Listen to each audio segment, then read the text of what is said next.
Hello friends, let's make the best tres leches cake that you'll ever eat. You want to start off by roughly chopping some strawberries and then thinly slicing some. Then we'll add a little sugar to our roughly chopped strawberries.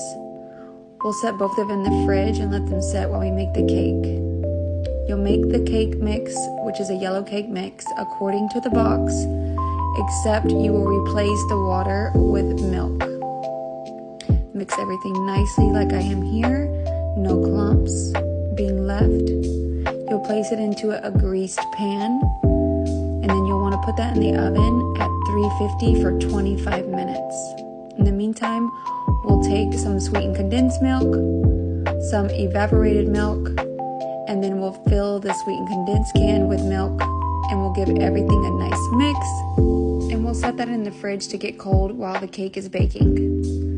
When the cake comes out, we're going to take a fork and put holes all over the cake, through the whole cake. You can cut off the edges. I just forgot to, but if you want to, you can cut off the edges. I did mine in layers so it had time to absorb nicely. I popped on a lid and placed it in the fridge while I made my whipping cream. I used 2 cups of heavy whipping cream along with 5 tablespoons of powdered sugar. And I just blended until it made a nice thick whipping cream, or should I say whipped cream, like you'll see here in the end. Then I brought the cake back out after 3 to 4 hours sitting in the fridge, and I placed my whipped cream mixture on top. I did this piping, it's not necessary, I just felt special today.